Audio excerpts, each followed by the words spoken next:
Hi. It's a little past noon, so that means that it is time for Saturday RadChat. My hair looks weird today again. Of course. There's nobody here yet. So oh my gosh. I hope everybody's Saturday is going well. My sign is crooked. Oh, thank you, Ella. It just let me know that you shared my video. Thank you. Normally when those come up, they're annoying. That's pretty cool. Oh. Hey girl, how you doing? Oh. Trying to make my hair look not weird. And I don't know if it's gonna get there. Well, that's good. I'm glad to hear that. How's the weather up there? It's sunny here today. Yeah,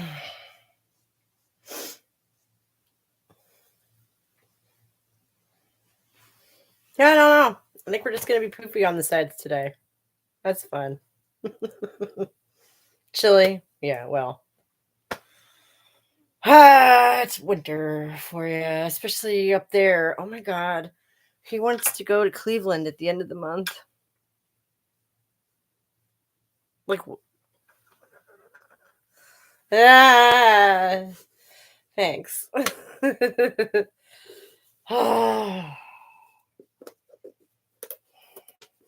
he wants to go to Cleveland for New Year's, which sounds like an ordinary, mundane sort of thing until you think about it for a second, and then you're like, wait a minute. What up, Philological? How you doing? Glad you could make it. I know this is a completely different time of the week than we would normally do it, and I had that poll. I really didn't get a very satisfactory like result from that. And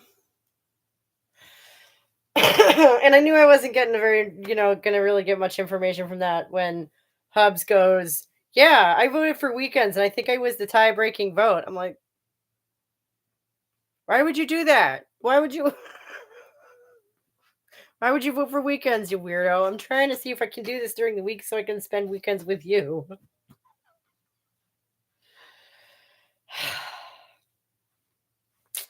I don't know. Just gonna write something down real quick. Oh, there we go.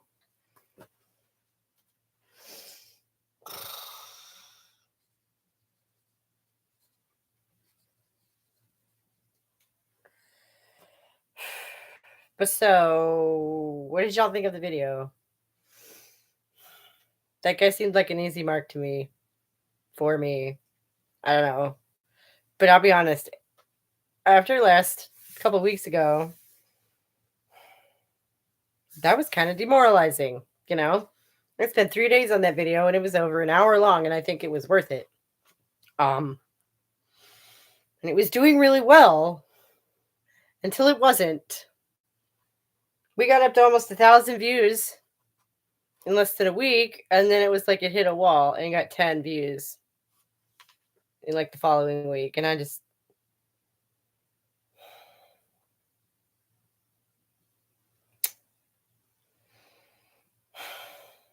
yeah, it's kind of disheartening.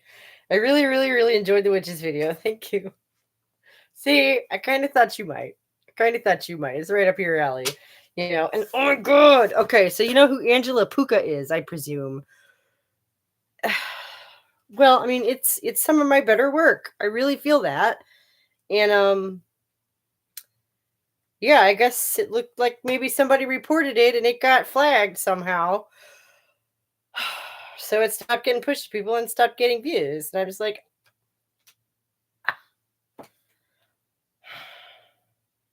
so yeah, that's discouraging. That, what am I going to do? Stop talking about stuff? It's literally what I do. No. No, yeah, but so you know who Dr. Angela Puka is, I presume? What a great name is that, right?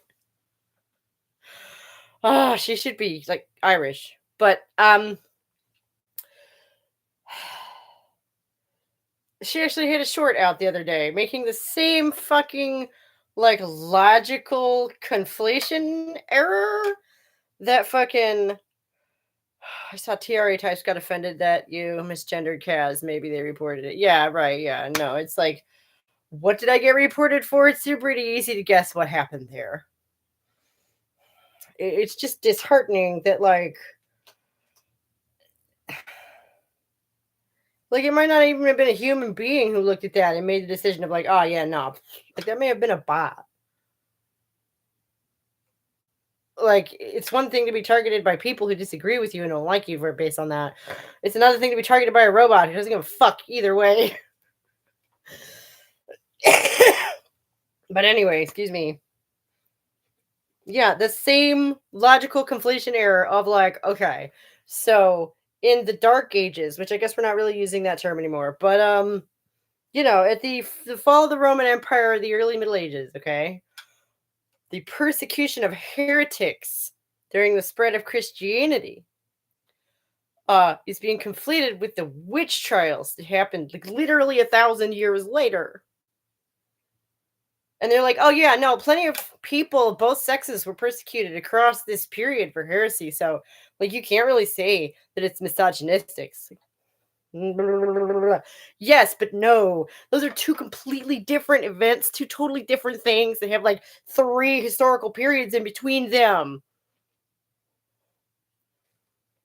And this person is an academic of some sort, and makes kind of a whoop to do about that on her channel. So that leads me to a whole nother topic of concern here, which is that she's pretty young.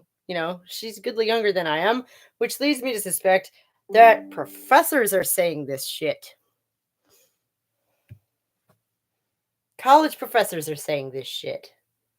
Okay? This narrative is not just floating around on Tumblr and whatever. That this so much of the witch trial stuff seems very obviously focused on the maternal role, too. Seems bizarre for anyone to argue that misogyny wasn't at least a partial motive or aggravating factor or the justification. Yeah, that was often used. Yeah. It's not like they conjured up the misogyny just for that purpose. Like, it already existed, right? And those archetypes and those stereotypes already existed.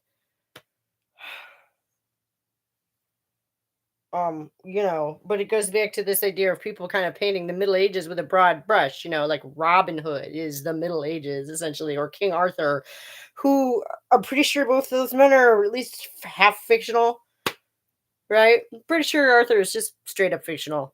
Robin Hood might actually be based on 1 or 2 real people, is my understanding. Correct me if I'm wrong on that. What up, Susie? Was able to get through about half the video before the dude and having my makeup and strange clothing made me yell at the screen. Yeah. Oh, yeah, he's a piece of work, that one. And I wanted to introduce him in the video, like with the cap and like the vest and like in that persona, he reminds me so much of so many people I have known and was very frankly approachable and relatable. And I kind of was like, oh, okay. Woke geekery. Okay, cool. Like I literally, those are the people I grew up with, you know. Uh so how many wild other videos have you seen that get disturbing? Oh no, yeah, right. Yeah, no, I really he literally just wandered straight into my corner talking about gender critical feminism. So I took on that one. He does like also like reviews of sex toys and breast forms and stuff. And like kind of seems to maybe dabble in burlesque and stuff like so like like I said earlier in the video, I don't have time to properly cyberstalk people. Jesse Gender's chubbier brother, except that Jesse Gender does the woman thing full time, I think, full on, right? Jesse Gender is a woman, and don't you forget it. The vibes are impressively creepy. Yeah. But see, like in his doodly persona, he comes across much more relaxed, much less rehearsed, much more like in his natural form, frankly. And like, I have no problem with gender bending dudes. Please be the femmiest fucking dude you want. Please. We need more femmy dudes in the world to demonstrate that all of that has nothing to do with femaleness, okay? I love that. Please. Wear all the fucking lipstick and eyeliner and nail polish that you want, all the pretty colors that you want. Who doesn't like pretty colors? Like, really, that's stupid. Anyway. I think Vera Wild explicitly says that it's a fetish. Nice. Jesse Gender is his own favorite Star Trek character full time.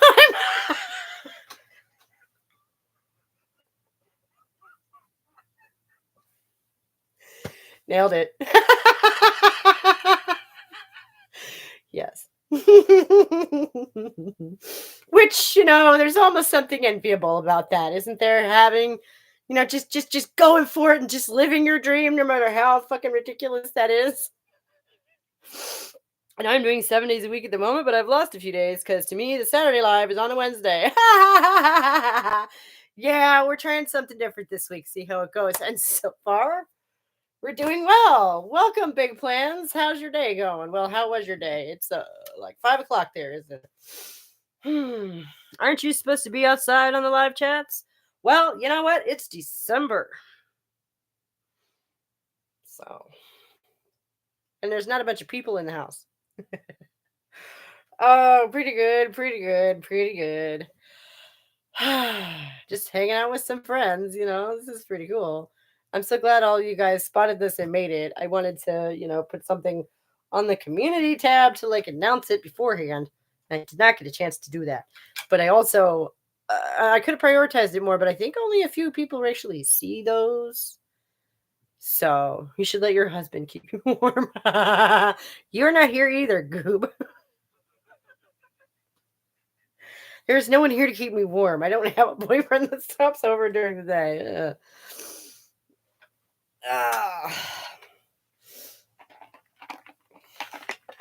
And this is water and apple juice, which sounds like a baby drink, but y'all should try it. Oh my god.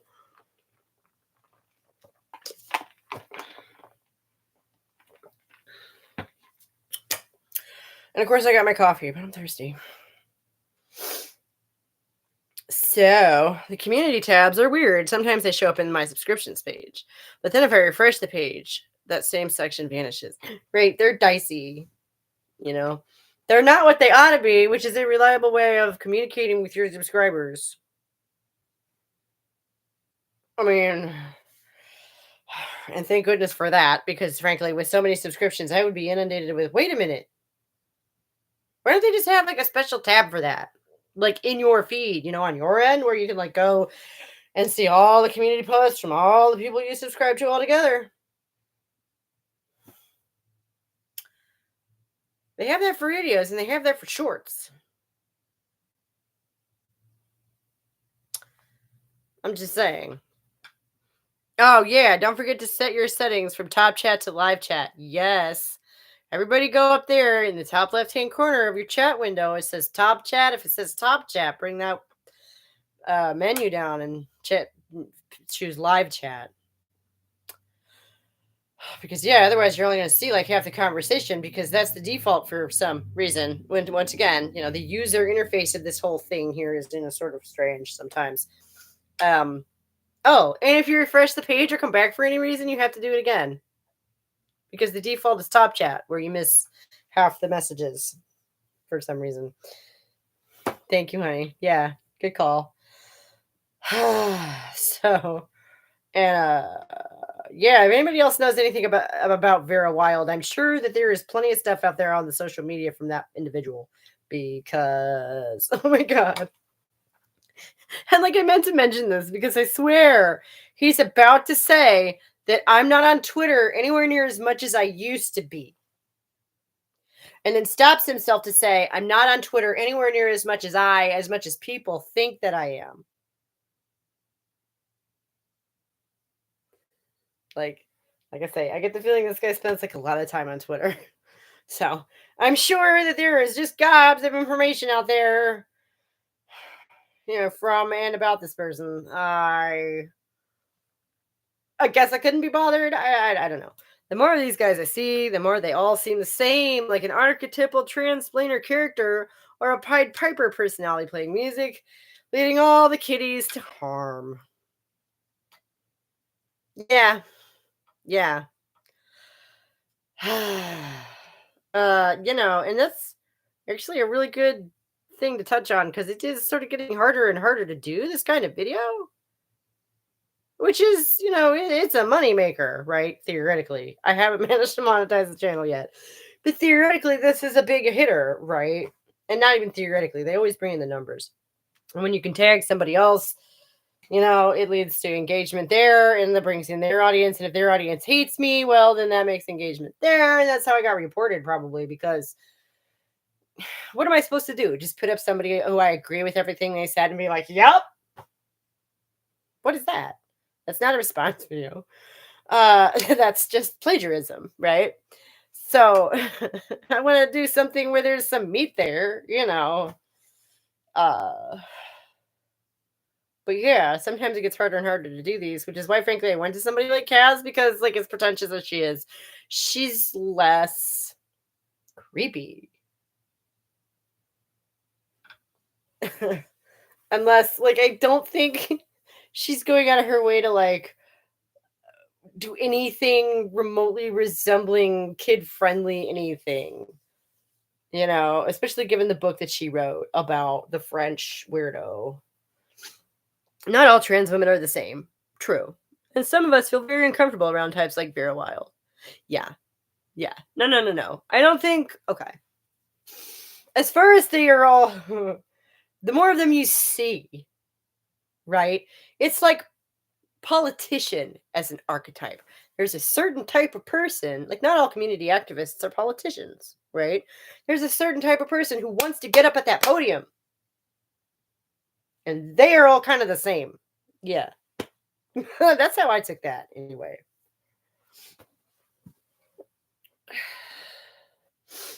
And the fact that you would be very uncomfortable around someone like Vera Wild just backs up everything I've been thinking all along, which is that A, you're a more reasonable person than that sort, and B, that's a creepy person over there. Like,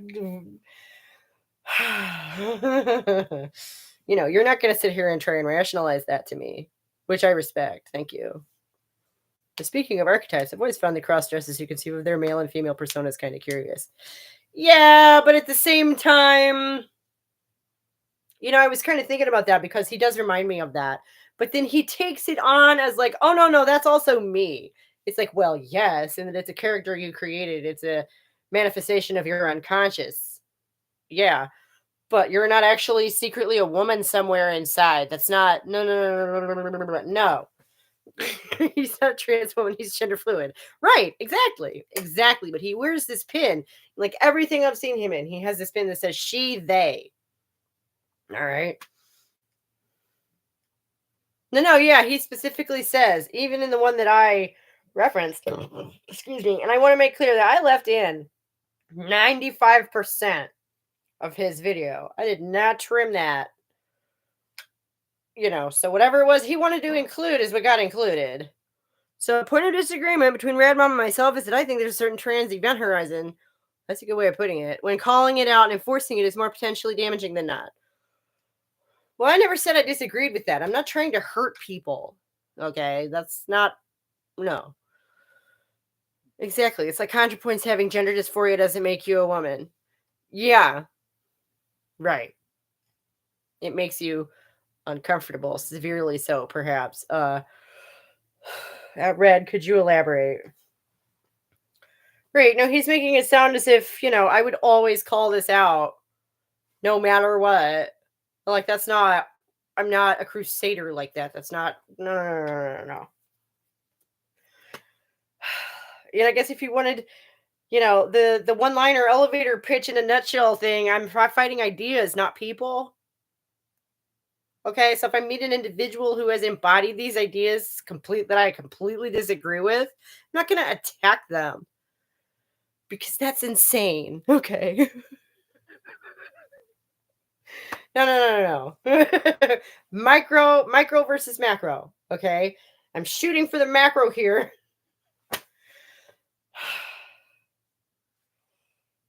based on my limited micro perspective.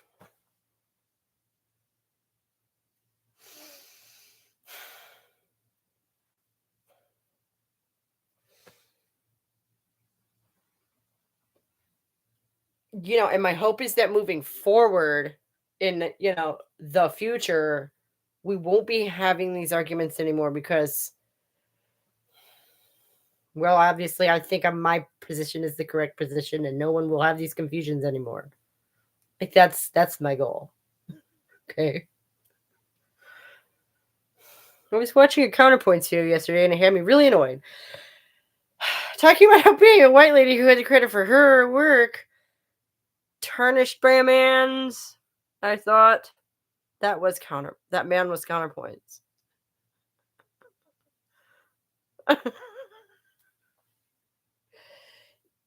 Yeah. That person struggles with other things. Um Substance abuse problems for one, apparently. What's that philosophy tube?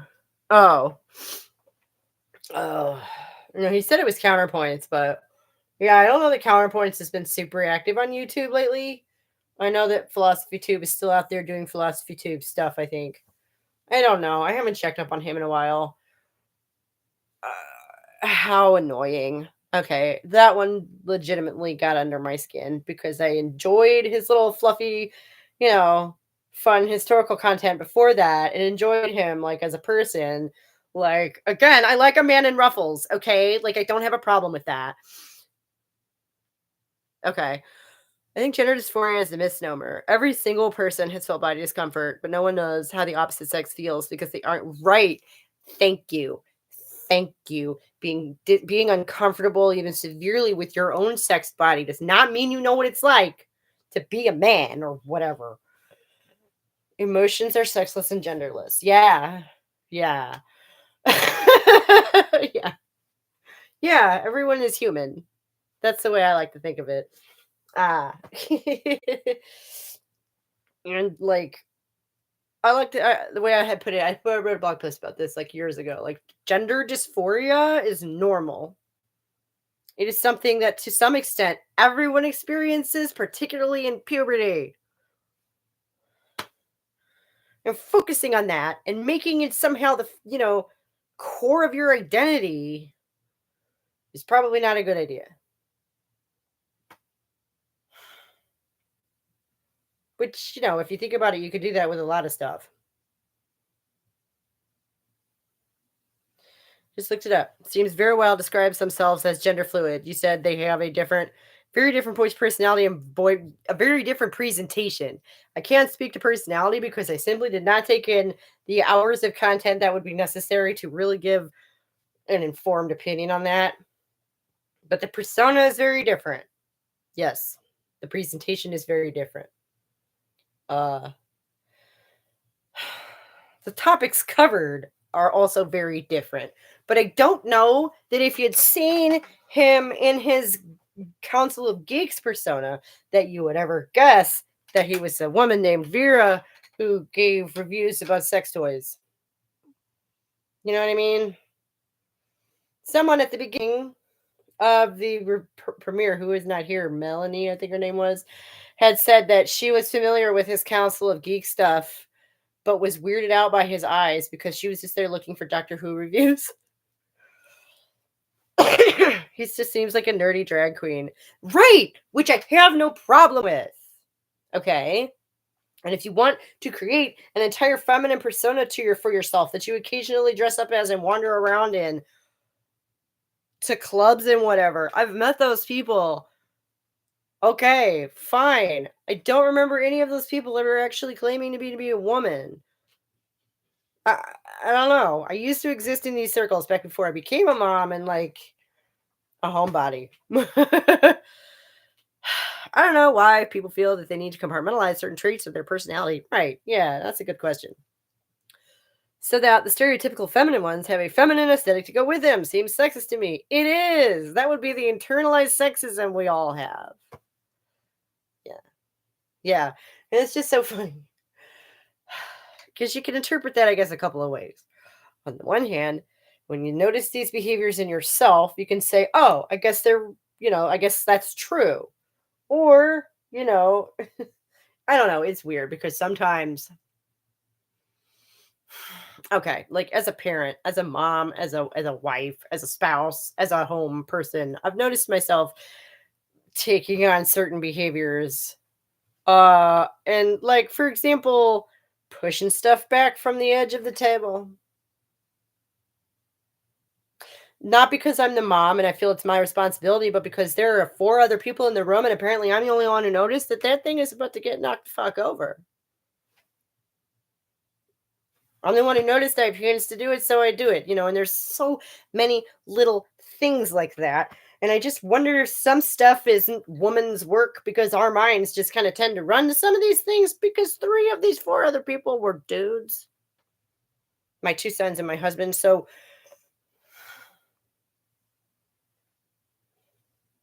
like, people often tell me jokingly that I have a basic white girl personality, but that personality is there whether I'm wearing men's clothes or women's clothes. Yeah. Yeah. Which is, again, it can get fuzzy because what you wear does affect how you feel, but it doesn't change who you are, right? Um, where exactly is the line between how you feel and who you are? That's a good question. Maybe more people ought to meditate on that. I've personally found that putting a little space between yourself and your emotions is really helpful.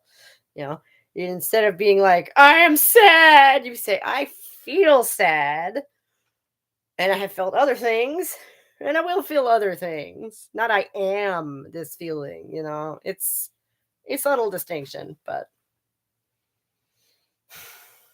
nuance is not pointless, is it? Wednesday's the new Saturday. Yay, Madeline. You're the one who was saying how you went there looking for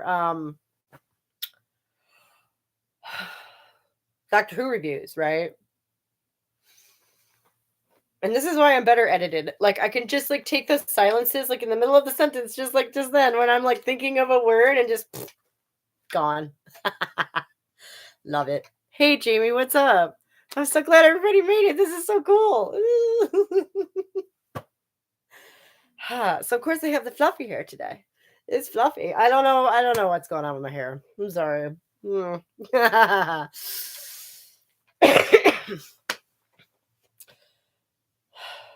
Yeah, but so anyway, I don't know. I love to get into like cognitive science and philosophy and stuff, and that's really kind of my home base, Like feminism is just because I'm a woman and nobody wanted to take anything I said seriously. So, isn't that funny how like in a way feminism is almost like a stumbling block to everything else? In that way because you have to be a feminist first in order to get anything else done. I've only seen one Doctor Who episode. So that wasn't you. Somebody was saying early in the premiere, like 2 hours ago or whenever that was, that they had only discovered Vera Wild's Council of Geeks channel because they were looking for Doctor Who reviews and they got weirded out by his crazy eyes. Like, yeah, that one has the crazy eyes for sure, for sure. Oh, I've seen far too many Doctor Who episodes. I haven't. Like, to be honest, I actually kind of checked out before they brought in, like, the woman doctor. Did anyone see that male presenting Time Lord line? Oh, sweet mercy. Don't even know who Vera Wild is. Yeah, I don't really know who he is either. He's friends with Jesse Gender, so I was vaguely aware of him through that avenue. And then so when this came across my feed, I was like, oh, okay. He's actually talking about a subject that is relevant to me. Let's see what that is. We're going to take a couple of rude tweets and spin them up into a whole, like, oh my God. He was making it sound like the gender critical jackboots are coming for your womanhood. And I'm just like, like, okay, dude, whatever. Whatever, man.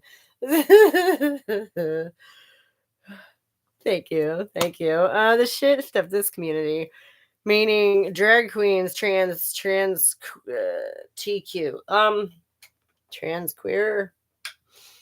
I don't know. From counterculture to mainstream has totally ruined the avant-garde coolness it once possessed.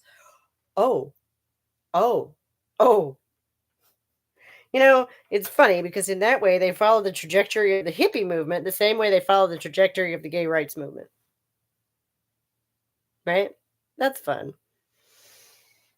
It's like commodification just grinds the joy out of everything, isn't it? No. Is that's what it is. I don't think that it's something being mainstream. I think it's something being commodified. I know Rad Mom has mentioned this, but wigs, high heels, makeup, they seem like classic dandy style nobles a la Versailles to me. Yeah. Yeah. Like there's no reason you cannot be love lace and pretty fabric and horses even and like all kinds of things that we think and high heels and like girly stuff, okay? Was all invented by men before we got a hold of it and they were like, "Oh, well you like that? Well then we don't." Like literally, you want to know why men's fashion sucks? Why men's fashion is a teeny tiny little colorless box? That's why. Because over time, every time women got a hold of something and started being like, "Oh yeah, no, we get this too. This is fat. You're right. This is nice." They were like, "Oh, you like that? Well, then I guess we don't anymore. Come on, boys." Like they get so stupid. Versailles was such a good show. Nice.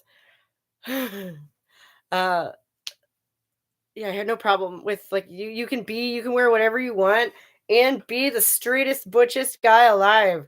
And like really, if you are the straightest butchest guy alive, you can wear whatever you want, right? Doesn't the muscle shirts and the shaved head like kind of scream like I am a man? Like, yes, we know.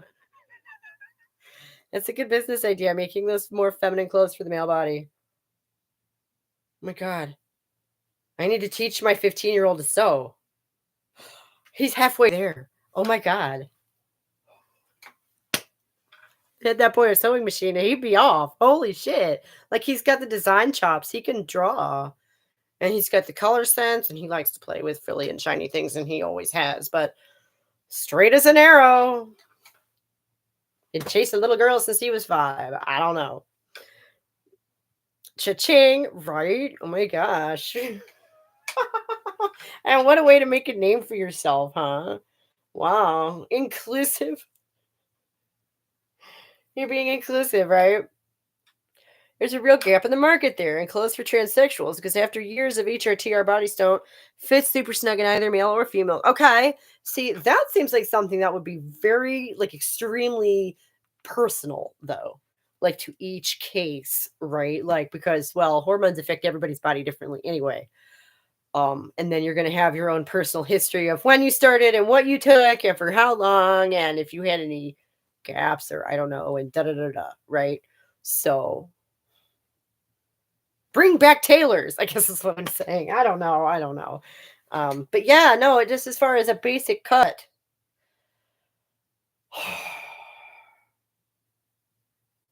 I mean, on the one hand, there's a bit of a there's a bit of a bump in the road that I can immediately see, which you're gonna want to in the messaging of your advertising campaigns avoid the concept of women's clothes now for men, which is what it is. But I think that's gonna rub some people the wrong way, so that's fun. Ah, marketing, how I hate it. But it is at the end of the day just trying to actually quickly get the point across of what the fuck it is you do. That's what you're trying to do. You're not necessarily trying to convince anybody that they want what you do. And that's where I have a problem. I think it would work because if the clothes are made to fit the male body, it's not so grotesque. Yeah, right. And again, I have no problem with men wearing whatever the fuck they want. Please, please, please wear whatever the fuck you want. Wear all the frills and all the sparklies and all the bangles and all the makeup and all the high heels that you want. As a man, personally, this is my feeling. I would cheer that on, and I have in the past. I mean, shit, use a woman's name. Again, no one is going to be like, there's no danger. There's not really any, and that's why they're trying so hard. That's why they have to try so hard, right? Because there's not really any danger of anybody actually forgetting who is who here, is there?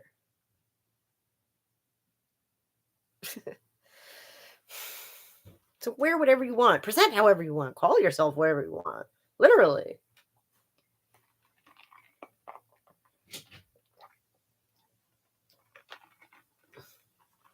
I'm thirsty after that rant. Oh. There's some broad trends, like trans men often find women's tops tight around the arms and shoulders. But men's trousers tight around the waist. Really? Trans men find men's trousers tight around the waist? I'm being too reasonable. Yeah, I know. And there was sort of an that's really the theme that Vera was going with, which is trying to write off the entire gender critical movement as like not conservative nut jobs, but just nut jobs, I guess. Like they've been trying to write us off as conservatives for years, and I guess maybe that's not working. Who'd have thought? I'm not on board for them wearing diapers and girls' clothes. Oh no, no, no. Oh no, no, no. I mean, as far as like they make adult diapers for reasons. Uh so it's more the pretending the play acting as a baby. Right? Because like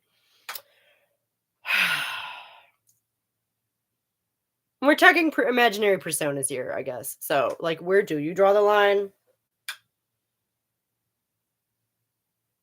But, like, let's say, why are you doing this? Is it for, I don't know. I don't know. I don't know. Like, obviously, I'm not a fan of dressing up like a little kid. I'm having difficulty saying why, though, at the moment. Like, aside from the fact that, like, okay, if you're a male person who has a feminine persona that you put on to go to like a club environment and you have a community in which you participate under this persona, that's one thing. But this female persona isn't going to be a little girl because that would be insane. That would be weird. A little girl wouldn't be in that freaking environment. That would make no sense. Nonsense. That's why. Yeah. But I think it speaks to something else, like exploring a different part of your adult personality. Your adult sexuality is different than roping little kids into the game in any way. Because the thing about little kids is they don't have that software upgrade yet. Little kids don't have a sexuality yet. That's what puberty does. It imbues that. It gives you that software upgrade. 100% the childish personas make me uncomfortable. Yeah. Because like I say, that's a whole nother level of stuff, I think. Men, women, and children. They're three groups. Okay. We don't need to bring a third group into this because between men and women, we have a whole kind of all sorts of chemistry and weirdness that goes on there that frankly children are just not involved in. I guess is what I'm getting at. You want to explore mature themes, do it all the fuck you want. Leave the kids out of it. Like even conceptually would be my 2 cents. Because the kid doesn't need to be in that scenario. Like, what are you doing? Why would you even feel a need or an interest? Would be my question. But see, and this is why I'm not a member of a whole lot of liberal communities, is because asking questions like, why would you feel the need to do that is called shaming. Right? You're not allowed to do that. And I actually feel compelled to ask myself these questions. I overthink stuff all the time. And people would take this shit personally. It's like, oh, I'm not just asking that because you're you. I'm just asking that because I ask that question to myself all the time. We need to leave kids out of it 100%. Right, exactly. There's a whole lot of shit. And I actually, my 6-year-old said to me the other night that he felt like I was keeping a big secret from him. And I said, that's because I am. And he went, I said, yeah, there's all kinds of stuff in the grown-up world that's bad and scary and you don't need to know about it. So I try to keep you safe from it so you can have a nice, happy life to grow up in. That's the whole point of this. Yeah. I hope you haven't heard about what's going on. Oh no! Shane Dawson is nothing but a living fiasco. What did he do now? No, I've not heard about it. Is this relevant somehow to, I mean, like, not to be rude. And if it's not relevant, that's fine. We can still talk about it. But, like, if it is this relevant somehow? Because if it is, I'm so scared. Like, early in transition, I went on a lot of dates with the AGP fetishist type so I could pick their brain and figure out why they're like that. Interesting, but also grim. Yeah. In a word, I'm going to go with some strange permutation of antisocial personality disorder. I think those people are the classical term sociopaths. I don't think they have like the internal emotional understanding of the social contract. They don't feel an emotional connection to like other people or themselves on that level. Like this is a real neurological thing.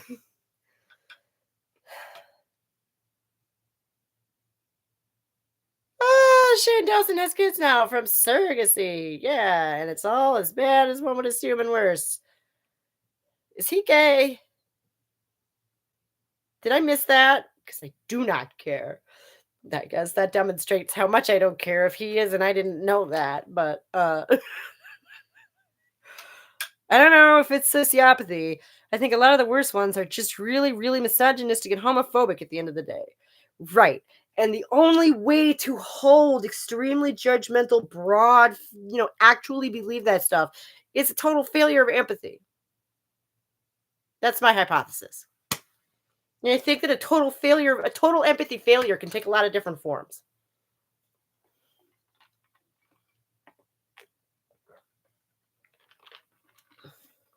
And that's how I think of it. Sociopathy is a fancy word. Antisocial personality disorder is like really extreme. He got married to a man this year. Okay, so he's gay. Okay, so that explains the want of a surrogate in the first place. Wow. Oh my god. I don't want to wade into that pool. I don't want to wade into that pool. I don't want to wade into that pool. Good fucking grief.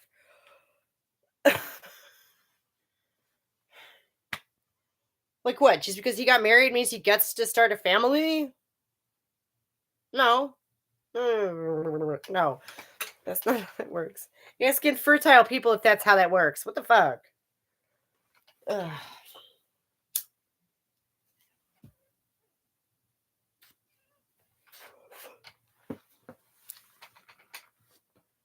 I'm home alone. So. Well, mostly. Actually, we have another homesick today. It's been going around. Bought eggs off one woman, then rented another woman to birth them. Oh my god. I was reading that at first. You said bought eggs off one woman, and I was literally watching Raw Beauty Christie and her chickens yesterday. So that was my first thought, was this woman with all these eggs out on her kitchen counter. My god. And then I read the second half of it. I'm like, oh no, yeah, that's not what we're talking about at all, is it?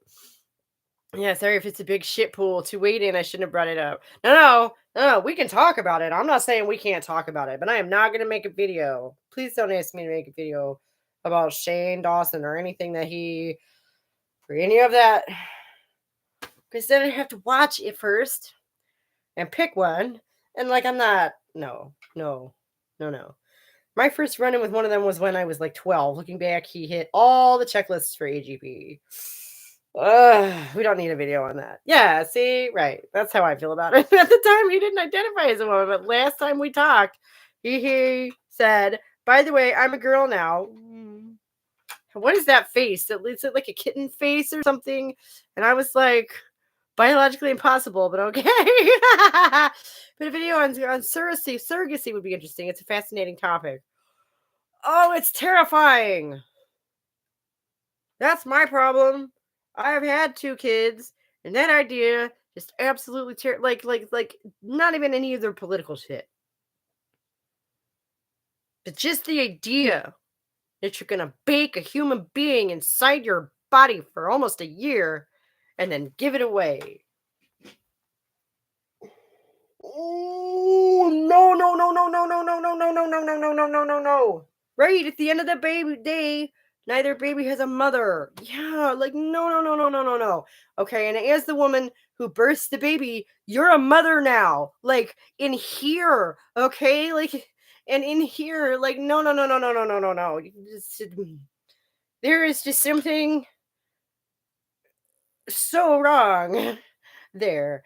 Uh it's such a basic level that I'm not sure I'm capable of discussing it in like a reasonable, rational way. I- just the very idea of it is so horrifying.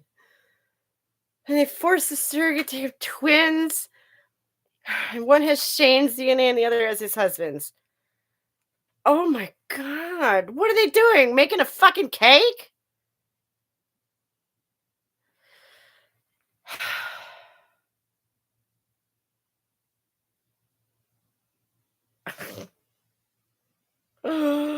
Wow. And like, I hope no one is ever. I'm sure people are making the argument. Like, well, she agreed to it. Yeah, I wonder what her motivations were for that. That doesn't make it a good idea.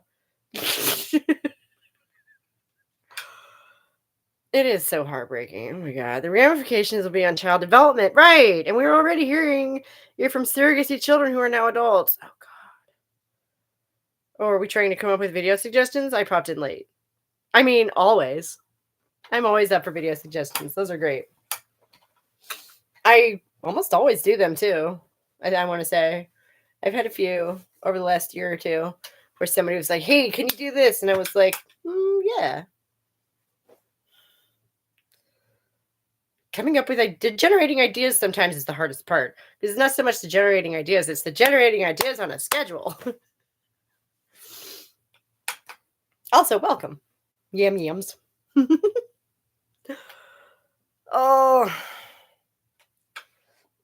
yeah, no. The idea of having, for under any circumstances, having had a baby, because that process, you become a mother, again, unless you have like a total empathy failure and, something doesn't click on in your brain.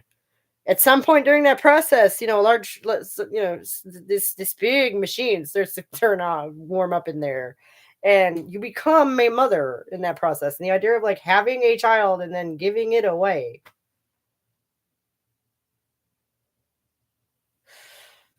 is horrifying. Which is one of the reasons I think abortion should be legal. Early abortion is because if you don't want to go through that process, you should not have to, because it is holistic, you know? It's not something you can just do. Like you have a whole nother human person pass through you, okay? Like that's not nothing. Which, is kind of one of the reasons it's like aggravating when people compare it to other certain bodily excretions. Cause it's like, no, that really was just something that just passed through you and now it's gone. This is not that way. I have no problem with two men or women adopting, but commodifying wombs and children is transhumanism, Brave New World territory. Yeah, that's a really good point.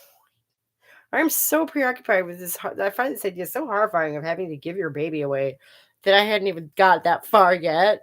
Of like, yeah, there are a lot of kids out there who need families, like who already exist. That's a really good point. Clearly, this was what would you call a vanity project for those two men. Becoming a mother to solidify my belief in women's ability to choose abortion if she wants. That's right. That's what I'm saying.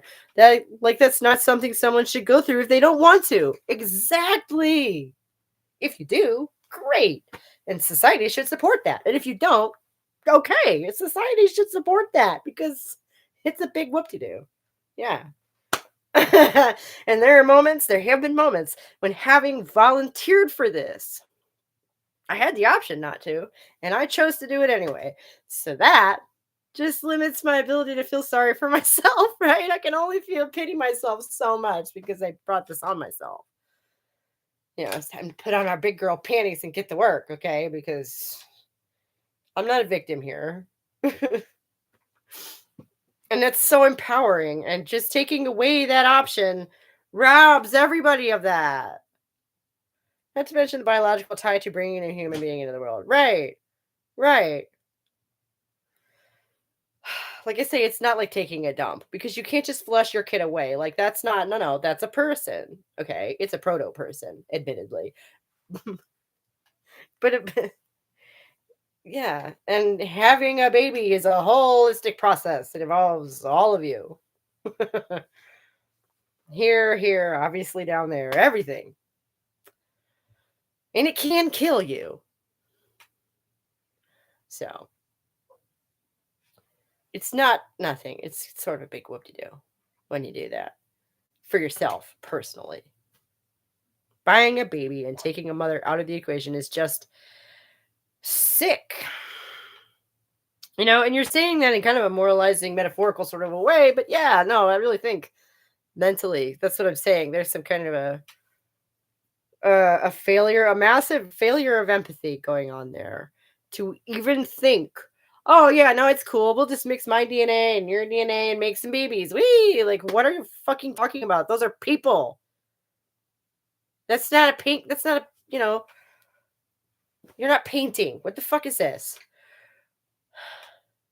California and New York both have bills to make insurance consider two males infertile, so they'll cover it. Well, I mean, technically they are. Cyberfeminism is classist and liberates not women.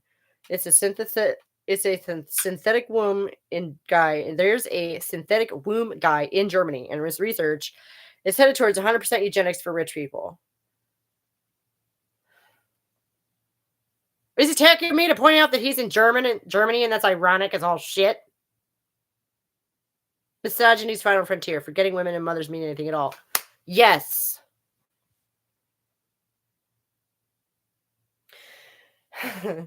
How close are we?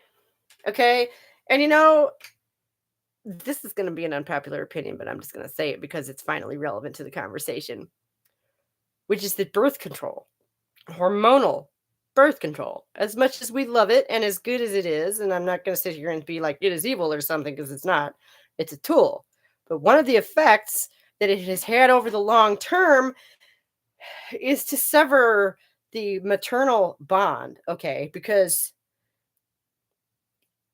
the idea of motherhood as like a self-contained thing no longer exists. Okay, you're a mom right? That's not a job. That's not a real vocational choice. That's not, it's just a given, maybe, but it's like this thing that's just assumed you're just going to deal with that, right? And it gave you the personal control over that, but then also the personal responsibility for that, so that then society can go, oh, well, you had kids, that was your choice, good luck with that. Okay, and it takes the whole, I'm trying to phrase this right, the mandatory part, the involuntary part of being female out of the social equation, which feels nice but isn't real. Okay. And so then you as a person might accidentally have a kid. Okay. Used to be you had to like go through all this falderall and all these fucking steps in order to get that baby if you wanted one. Okay. In order to have that family if you wanted one, you had to like build up to it. There's a reason for that. Like I said, having a kid is no walk in the park. It's like a big whoop-de-doo. And all of this has been dismantled because, well, it being mandatory was bad, which it was. It existing wasn't. Okay. It's a huge industry, huge. And the poorest women suffered. Did you see all those women in Ukraine being used as surrogates? No, I did not. Holy shit, I can't believe that wasn't all over the news. Those would have been white women, right? Oh my God.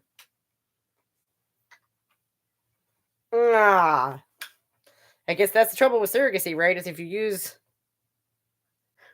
a brown woman, you might end up with brown babies, and we can't have that. Oh my God.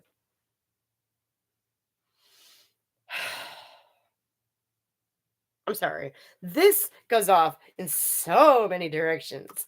Oh, shit. Damn it. I might actually have to look into this. Thanks a lot. Because it's connected to a lot of stuff that I really, really am interested and passionate about.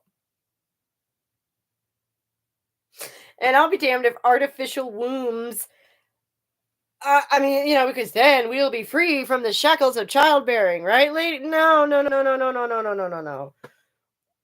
They're not shackles. Like, they're not. And you know what? Your life doesn't end when you become a mother. It is a season. It's like a chapter. I say season, it's more like a season because chapter gives you the idea that it's like this succinct short thing with an obvious beginning and an obvious end, and it's not that at all.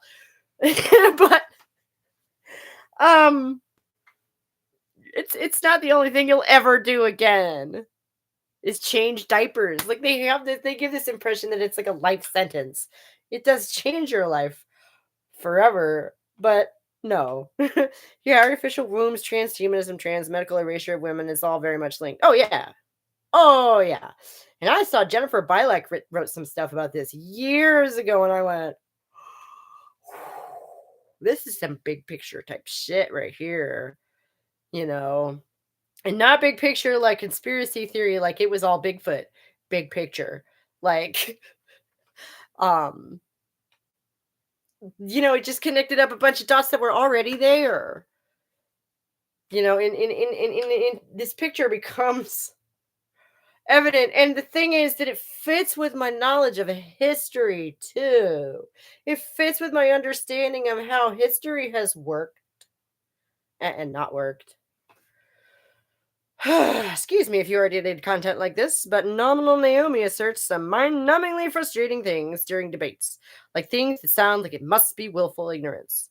See, willful ignorance is something that I usually avoid just because how do you argue with that? You don't. You can't.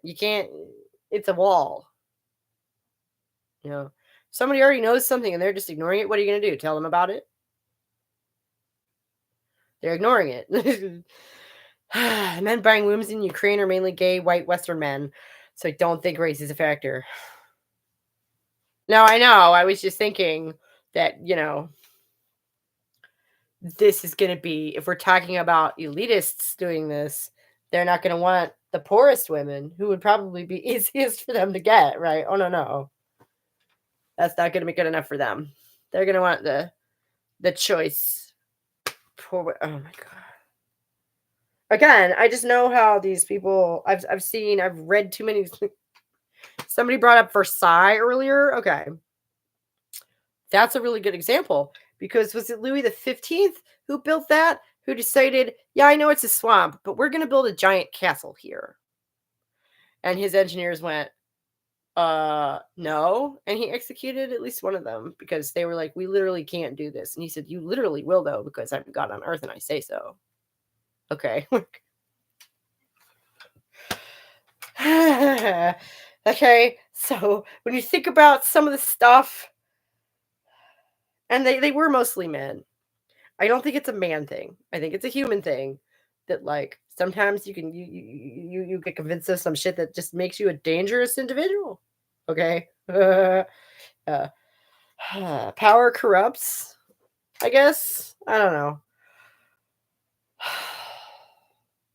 Just the lack of limitations. The lack of boundaries. Just like thinking you're God on earth, how you obviously have no boundaries. We all know boundaries are healthy, right? By the way, you just came here from your last video. When people say, Lord, grant me the confidence of a mediocre white man, that must be the man they're talking about. I was thinking about that too.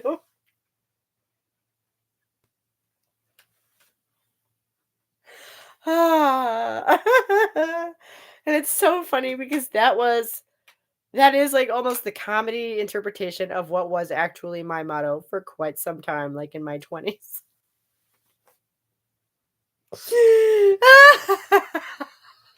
So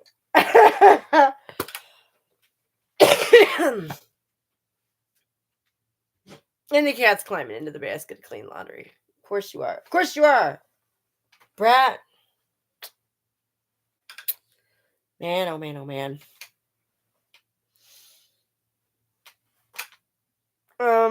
Yeah, shit. I'm gonna have to look into surrogacy and shit, aren't I? God damn it.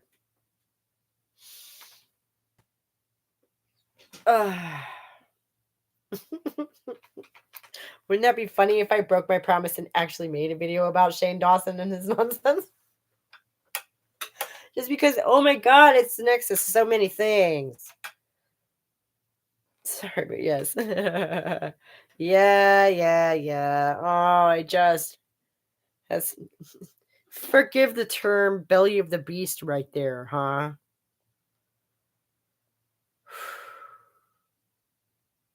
Because it's not really so much the surrogacy, it's the step after that, right? Because when surrogacy becomes common practice, just cutting the poor women out of the equation, I say poor, I mean like beleaguered women out of the equation, just set them free.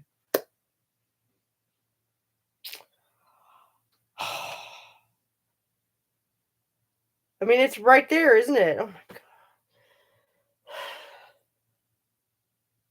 Shit. Shit. Shit on a Sunday. What the fuck? God damn it. And what better way to entertain myself looking into this than hating on Shane Dawson? I mean, oh, God.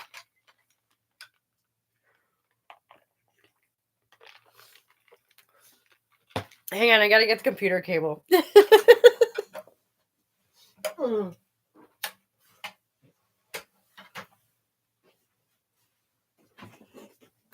we're already plugged in and everything.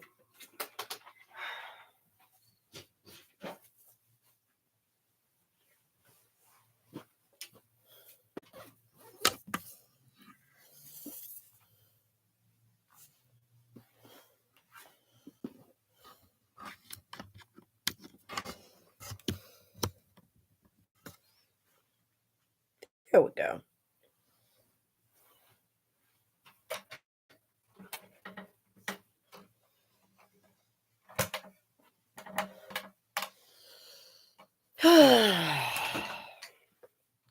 And, it's very easy to make fun of conspiracy theorists, right? And stuff like that. But who is Shane Dawson? An actor? He is a YouTuber. That is essentially all I know. I think he might be an MMA fighter now. I don't know. He's an obnoxious internet personality. That's really all you need to know. Who is apparently gay. And I literally just learned that this morning. That's how much I care. Okay. Proclaimed pedo. Oh, nice. Nice. I knew he'd come across my radar for something else before. And it wasn't that he was gay because I did not know that until today. So, because I don't care. I mean, especially a gay man. Well, his sexuality does not involve me whatsoever, does it? Like by definition.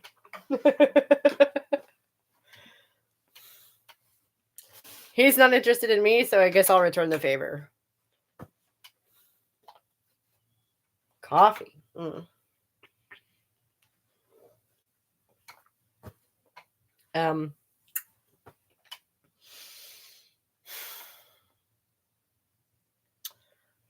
yeah. Conspiracy theories, and I mentioned Bigfoot earlier, and it's really easy to just dismiss things when someone has connected some dots, right? And it's just so interesting because you're not supposed to do that. Just the idea that you have looked at things on your own and reconfigured stuff to try and make sense of it for yourself. Just that makes you a conspiracy theorist, right? So that's weird. Because that's what critical thinking is. We have an entire massive cultural current that dismisses all critical thought as conspiracy theorism. What? That's fucked up. Anybody wants to tell me that Western society doesn't have a problem with anti-intellectualism? Well, there you go. And it goes to stuff where you wouldn't expect it. My favorite example is the X-Files. Okay. There are a couple of things. There are a couple of government conspiracies. I wish I could remember which two they were. But there's one or two things that were featured on the X-Files back in the day that turned out to be true. Which is not really that weird in itself. They covered a lot of stuff. But see, touching on any kind of truth at all, I think you shouldn't feel like you're in the X-Files when you're trying to make sense of reality. Okay. I'm not saying this well. Oh, doggone it. Look, I see two things that are related. My brain is going to make a pattern out of it. I can't help it. Right. My brain always does that. I have a big picture problem. And yeah, I have no problem being called a conspiracy theorist. Right. But see, you have to. But it's this portrayal of people who actually try and approach these things with an open critical mind as conspiracy theorists. I think is why I keep going back to the X-Files, because to me, that was my introduction to that idea. Anybody who's actually interested in learning about anything outside of the mainstream narrative is a crackpot. By design. Right. Yeah. And the thing is, your brain is going to make a pattern, and it's up to you to interpret those patterns, right? And see, and try and figure out what is real and what is, you imagining stuff. You don't need a conspiracy where interests converge.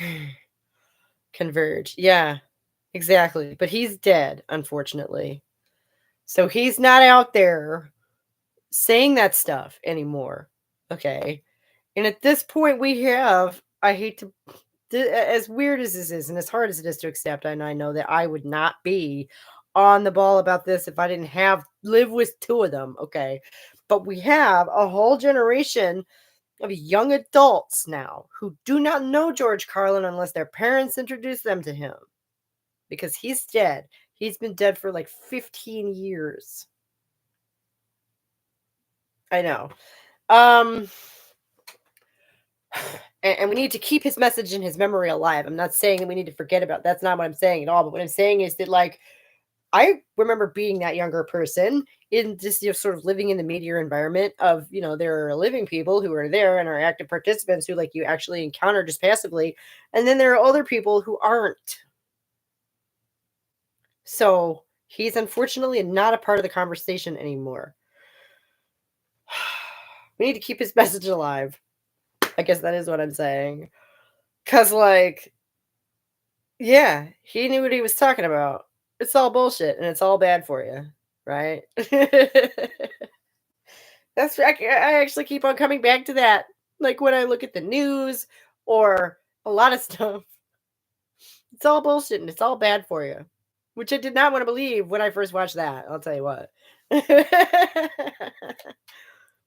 There's a lot we don't know, things we assume are tried and true, but actually haven't been around long enough to see the effects. Lisa Michelle had a great video about egg donation being one such case. 15 for real? It feels like 5. Jesus Christ. Okay, I can double check that, but it's been longer than 5. Because I was sad when it happened, and I didn't live down in Tennessee yet, so...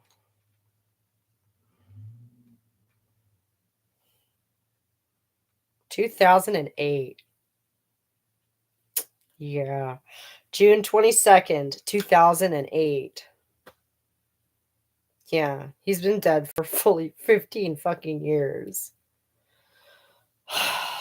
I really hope I'm able to teach my kid the reality of things, but also how to navigate all of it in a successful way. A daunting anxiety of mine. Yeah. And, I mean, you gotta... I think I would say maybe the most important part of that is accepting that you don't know it all either. You don't have... that thing you're trying to give them, you don't have it, really. And that's okay. And they can know that. They don't have to see you as omnipotent or omniscient, rather, that you know everything. It's, so you kind of figure it out together. You don't have to pretend even to them that you know everything. And it's really detrimental, I think, because then you have to act that way for yourself sometimes. And like if you act like you know things, you're not going to search out answers for anything and you're not going to approach things in an open-minded, critical way to just make it work, right?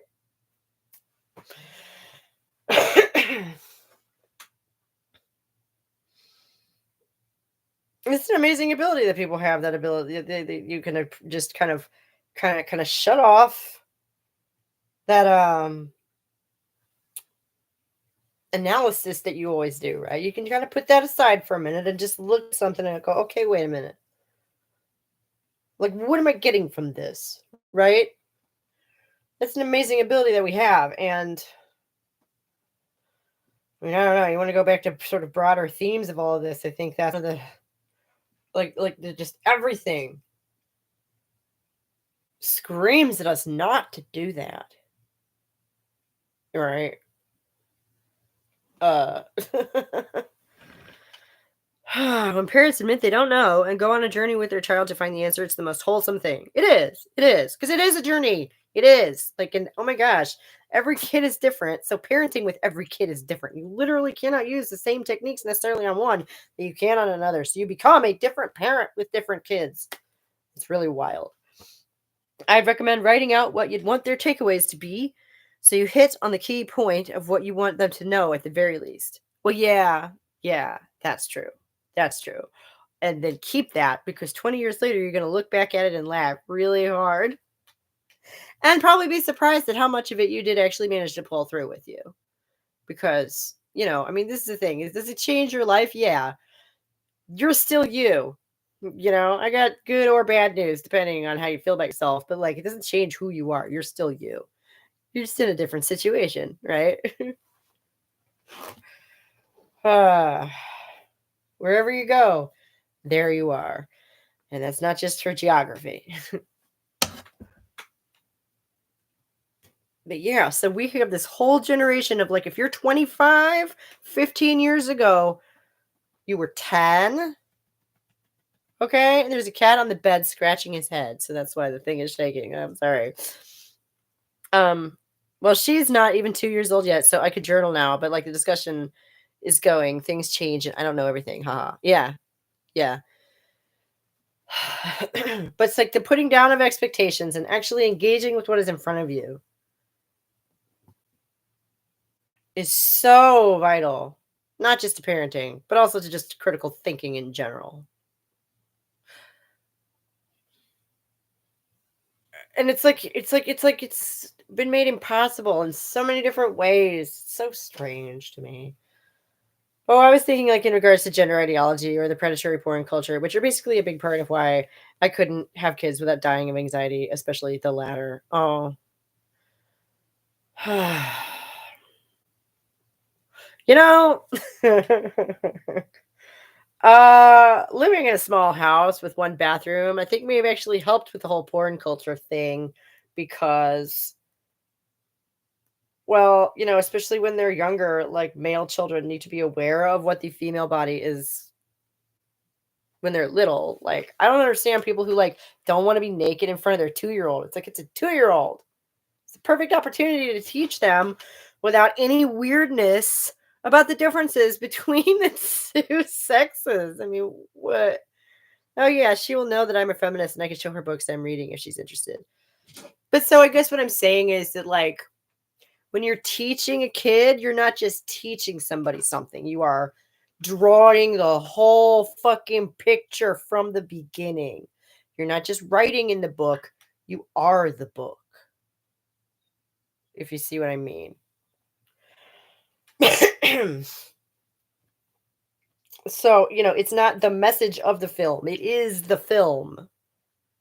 Right? So you have to think of it in like a holistic, three-dimensional, fucking timey-wimey, wibbly-wobbly sort of a way. Go back to Doctor Who there. It's so scary and so true. Right, yeah, but and I had to think about this because again, I chose to have my son, but I did not choose to get pregnant. Okay? So it's a fun little distinction there. So I had to go through all this in my mind, right? And yeah, it's terrifying.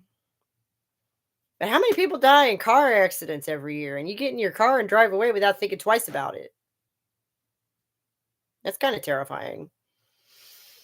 Like the number of things in life that are terrifying but still worth doing is endless. So that alone was not enough to stop me. Obviously, there wasn't enough to anything to stop me because he's going to be 16 in February. But it is scary, and I would never deny that. And it's also a lot of other things.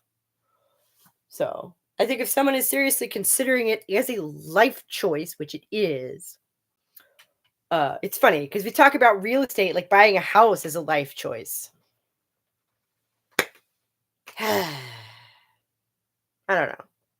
Maybe we don't want to talk about kids as life choices because then it leads to shit like people purchasing babies. Like what the like a house? Like what the That's gonna aggravate me. That's gonna stick in my craw. Thank you. No, like really, really.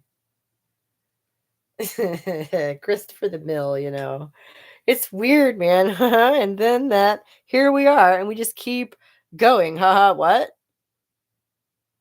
That's what I was thinking. What? Am I sounding like a stoner?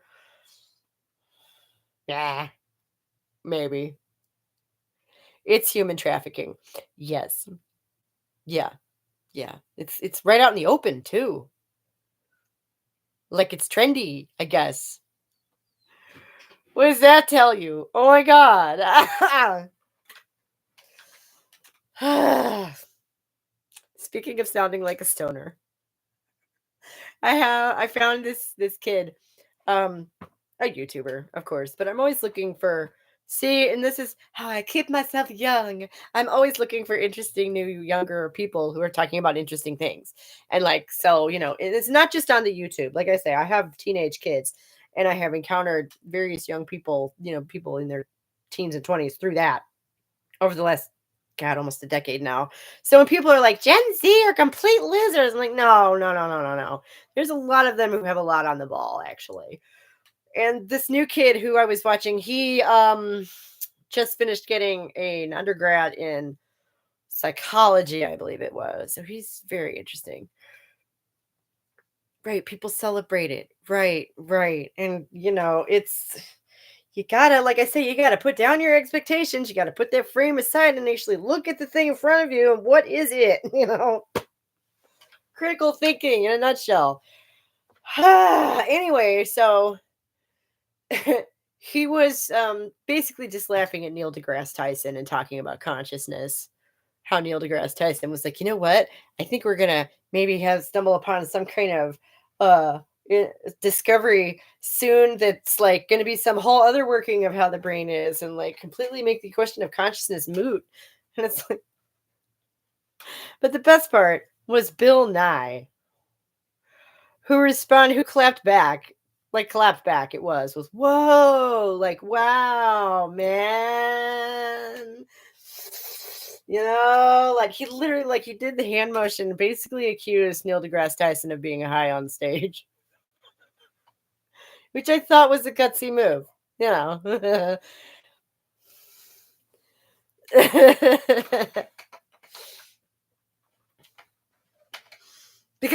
because he was for all intents and purposes, and this is the bizarre thing, like what has happened.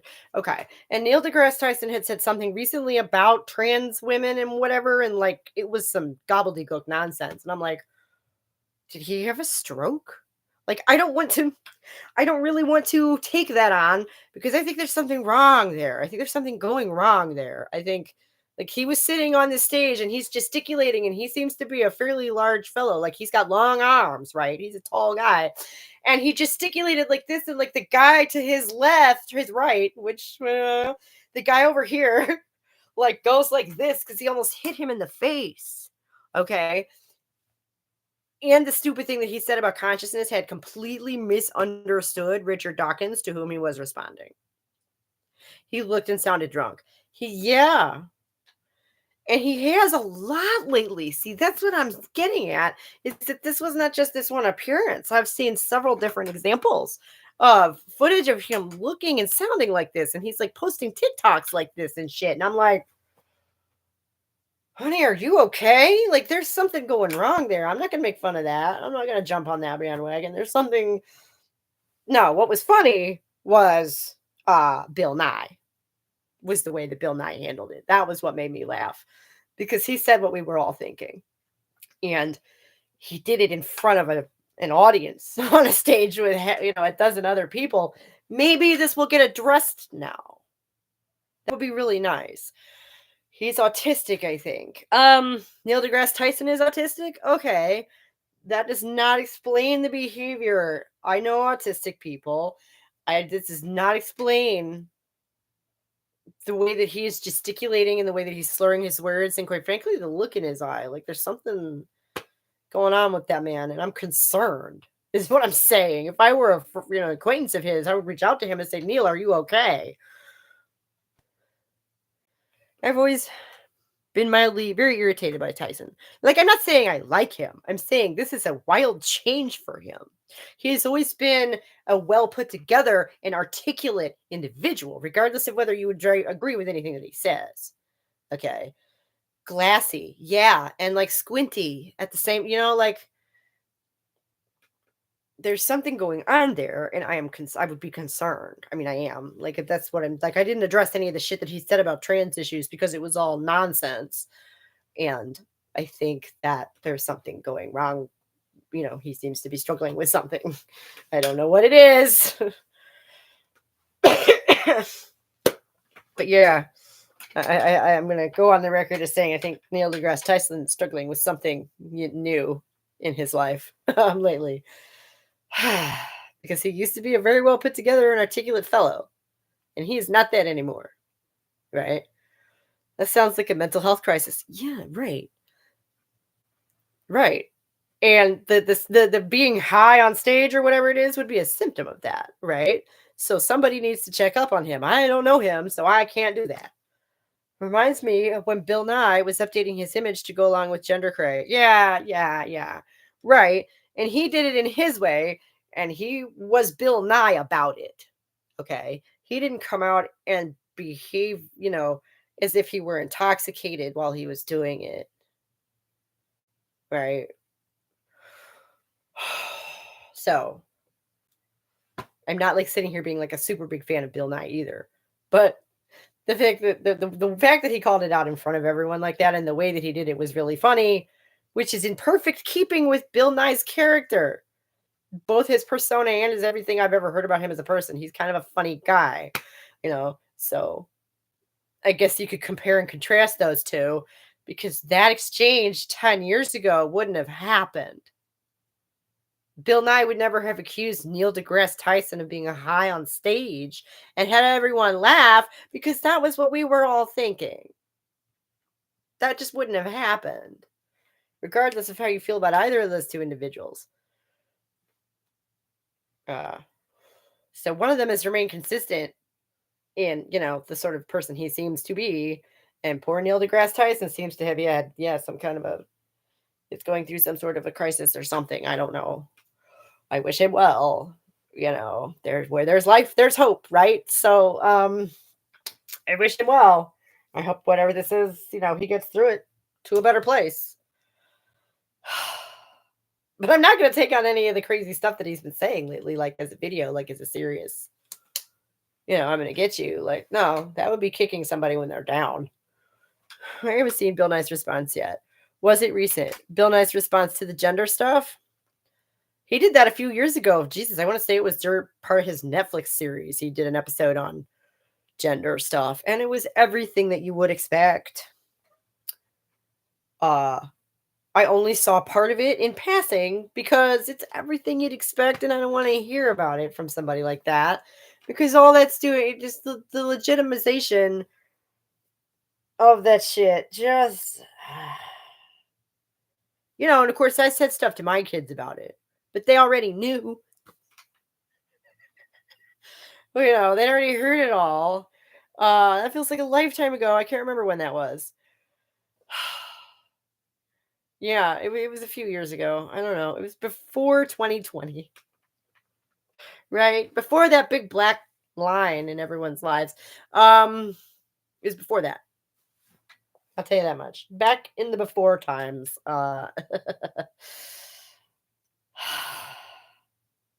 Yeah, so Bill Nye's been very officially scripted 3 cameras, the whole bit on Netflix, streamed out to the whole world officially on, you know. Yeah, I respect that when Ben Shapiro asked Neil deGrasse Tyson about gender, he said it's a question for sociologists, not natural scientists. Yeah, and that was pretty much the point that this kid I was talking about was making about Neil deGrasse Tyson's response about consciousness was that you're a physicist. You should probably stay in your lane.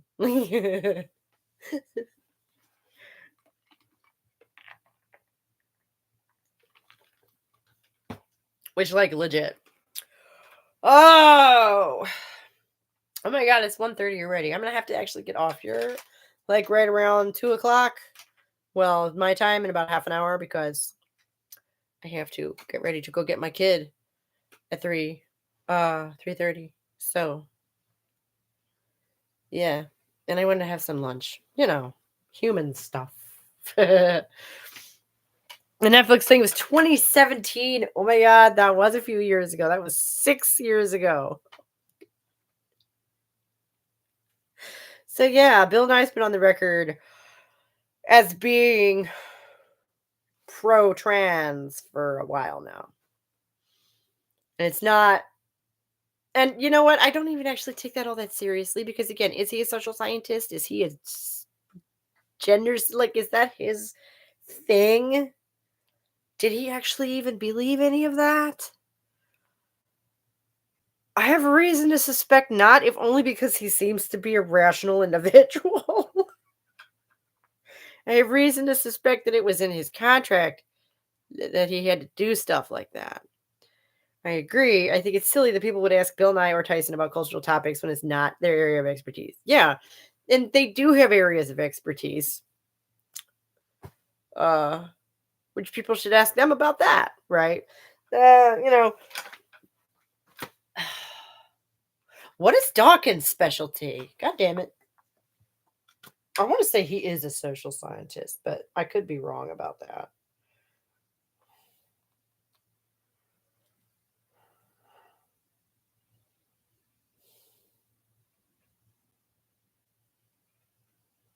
Evolutionary biologist. Never mind. That's hard science too. Okay. He's the one who wrote the book about the selfish gene, which incidentally is not a gene that makes you selfish. It's evolution on the genetic level. Where like as an individual, you might make a selfish choice to benefit your own survival. Genes may do the same, make selfish choices to benefit their own survival. That was his theory. Uh, Dawkins is a biologist, except that they are the most public scientists the kids listen to. Was having this conversation with a coworker that there aren't many public scientists that are influencing kids to like science. True, true. I saw him a couple of times at Oxford. That's so cool. Oh my God, that's so cool. Oh, jeez, I'm fangirling now. Bill Nye has a degree in mechanical engineering. I know he spent much of the last 20 or 25 years or so as a television presenter, which is fine. Someone has to do it. Like I think Madeline, you were saying about right, nobody should it's silly to ask them about cultural topics, but they're the ones people know, right? Yeah. We used to have, does anybody remember Dr. Ruth? We used to have uh cultural people who were well known in the social sciences, and that's what I'm sitting here trying to think, and I just started with Dawkins because he was the guy Dawson was responding to. Tyson, sorry, he was the one Tyson was responding to.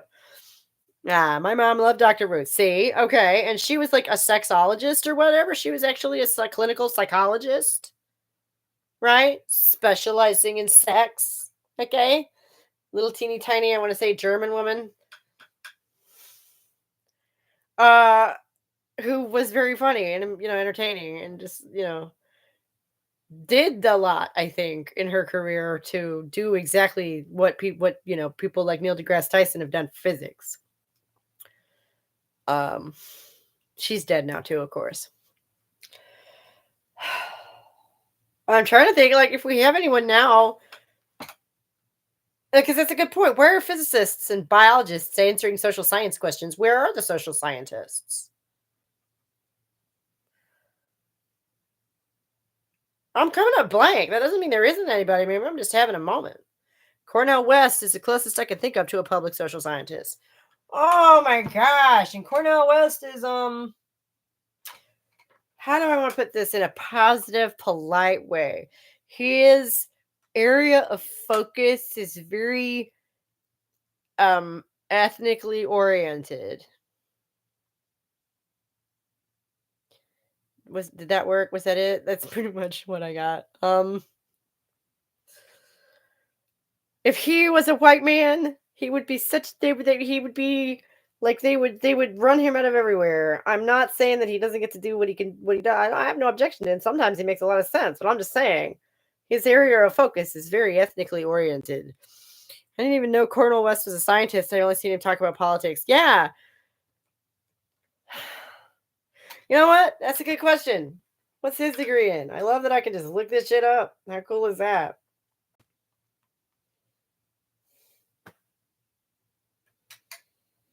A philosopher, a theologist, political activist, social critic, actor, and public intellectual, grandson of a Baptist minister. Primary philosophy focused on the roles of race, gender, and class struggle. Yeah, his area of focus is very ethnically oriented, which is fine. Write what you know, right? That's fine. I'm not saying that's bad. What's his degree in? Oh, oh my goodness. And apparently he's running for president. You may have heard it here first. He's not running very hard. Yes, I didn't know that. So. Sociology. Yeah, I don't know. I couldn't find I'd have to actually dig a little bit to find that, as opposed to the others that came right up. But the second thing on the list is theologist, and for anyone who's immediately popping up with what that means, that's the study of God. So, or the study of literature about God. Anybody knows, more specifically than that, clear that up for us, please do. But like, theology is what you study in seminary. So, yeah.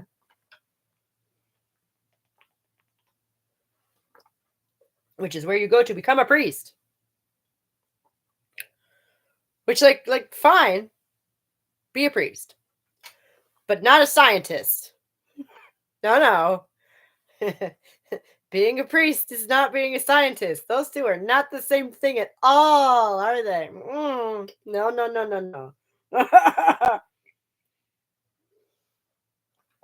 Not to say the same person can't wear both hats, but they are two separate hats, aren't they? Priest and scientist. Those are two different hats.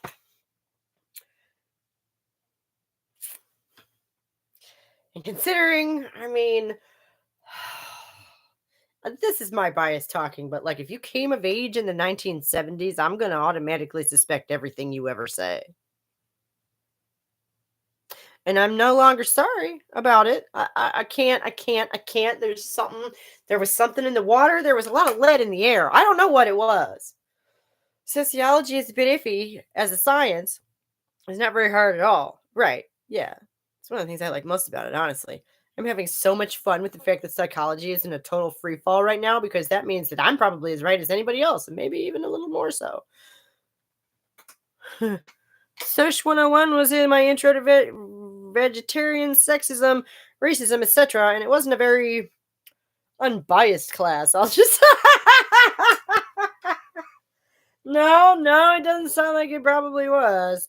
Sociology doesn't use the scientific method at all. Then how is it an ology? Guys, words mean things. Come on. Mm. Now, I think one of my first loves is psychology, but I really caught on a long time ago to the direct connection between that and neurology. People really don't like this for some reason. Most people like, and we've completely separated the two. 150 years ago, it was one discipline. Um, and the study of the brain and the study of the mind have now become two completely different, separate disciplines, right? Except, when you come back around to psychiatry, but like, I think their hearts are in the right place, but like, what are you doing? What are y'all doing? Like,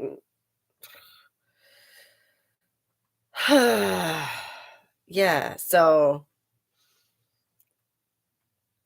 and part of the reason psychology is a soft science, I think, is because we don't have the data. Um, and it began in such a like psychoanalysis. Like, I love penis envy as an example because Freud was observing an actual phenomenon and he misinterpreted it rather badly and then encoded it officially into his view of things because to him everything came back to sex. It never occurred to him that like maybe that's just you, Ziggy. Okay. So that's, he can only collect so much data from his limited perspective. All right. And as far as sciences go, like it's a lot easier for like a botanist, for example, to collect. Oh, I was just watching something about this guy. I didn't realize he was as recent as he was, the monk with the pea pods. And now I've forgotten his name again. God damn it. But it's a lot easier to collect generation upon generation upon generation of information on pea pods because you can produce many generations of them in a single year, right? And as an individual, observe all this. You have a much broader, much wider view. Okay, as far as human behavior goes, well, we are humans and we're behaving as we're studying the behavior. So that makes that a lot more difficult to get a clear picture of. Not to mention, the collection of all those data points, it takes a lot more time because human beings live a whole lot longer than a pea plant. So I think psychology has the potential to become a much harder science, and I think that that's going to make people very uncomfortable, actually, because it is it's directly tied to neuroscience. God, you want to talk about a dystopian hellscape future? Mind reading is actually a hypothetical possibility. Literally reproducing someone's thoughts in real time, essentially. There's several steps that need to be taken between where we are and that insanity. But I mean, you see what technology's already done with other stuff. Okay, it's in here, it's in your brain, and if it's physically encoded in your brain, but what is the consciousness? What is actually having the experience? Like, how do you, just because you can recreate the brain in a computer and the activity of the brain in a computer, would that necessarily recreate then the point of experience of that? Now, there's an experiment that'd be fun to run. And what if you succeeded? Then you'd have created an actual artificial intelligence. Oops. I take comfort in knowing they'll never find consciousness. If scientists actually find consciousness, that's the end. Nothing means anything anymore. They won't. They won't. They won't. But I don't think they can ever do that. No, no, no, no. No, it's an emergent property. That's like trying to find cold. Like, good luck. Or heat, like you can measure heat. You can't find it. What are you talking about? You can find where it's emanating from, but you can't find the heat. You can't touch it. You can feel it. You can measure its properties and its effects, but you can't find it. Okay, like I don't know. That might be a decent metaphor. And that was funny because that's what Neil deGrasse Tyson, like to go back to that again. Tyson used the cycle around the sun of Mercury. What's that called? The revolution of Mercury? Um, excuse me, because apparently it's weird and they didn't know why, and so they had come up with this explanation of another like strange, mysterious, invisible planet that was affecting its gravity, its the shape of its loop, right? And he's like, yeah, so maybe consciousness is like that. And we'll come up with a whole different like explanation for this thing, in the future. And it'll render the question of what consciousness is moot entirely.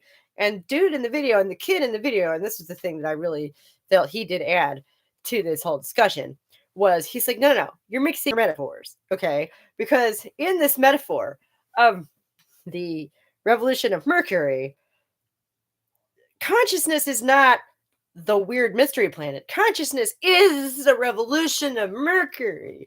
It's the thing we didn't, it's not the explanation we came up with for the thing. It's the thing we're trying to explain. Consciousness is just the experience of being alive that you and I and everyone are all having right now.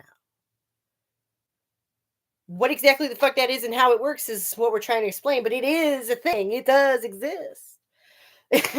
That much is self-evident.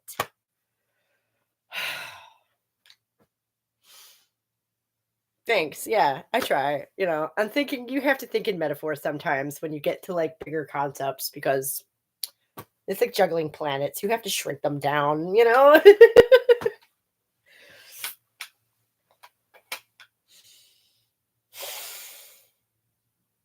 That's how you get lost sometimes, though, I think, because sometimes you get carried away with your metaphor and maybe lose sight of the fact that your metaphor has run away with you and it doesn't actually fit what you were using it for anymore. Which reminds me of religion again, but I digress.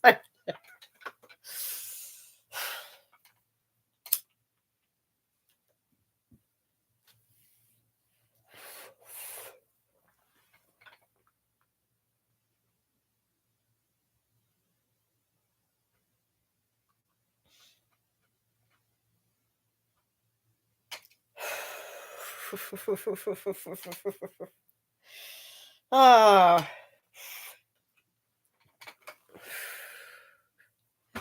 Oh my gosh. And like, you want to talk about the next generation learning things anew. My kid looked at me the other day and she goes, "Why is that stuff illegal anyway?" Ha ha ha. Gather around, children, for the tale of William Randolph Hearst and Richard Nixon. Right? I mean, this, oh my God. The shit they still don't teach in school, apparently.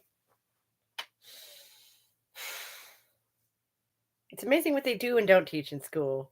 Oh yeah, that's what I was getting at with Angela Puka earlier. That was like an hour ago, but I don't know that I ever got there. Was that if someone who is essentially a fresh PhD student is making the same stupid factual conflation error of the persecutions that they follow the Roman Empire in the Dark Ages of Christians and during the spread of heretics, during the spread of Christianity, with the witch trials 1,000 years later. I mean, like, yeah, across this whole vast period of time, all kinds of people were, executed as heretics. So you really can't say that it was a misogynistic thing. That means that there are college professors teaching this narrative. And it's not just out there floating around on Tumblr or some junk, which that's frightening. That's upsetting.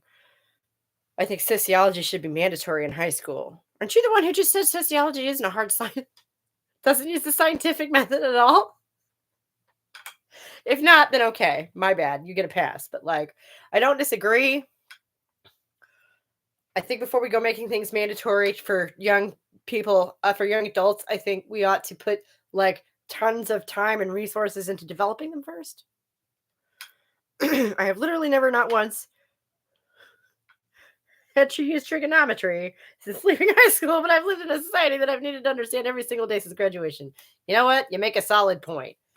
I've never needed trigonometry either, but I want to say I took a sociology. I want to say it was an elective at my high school.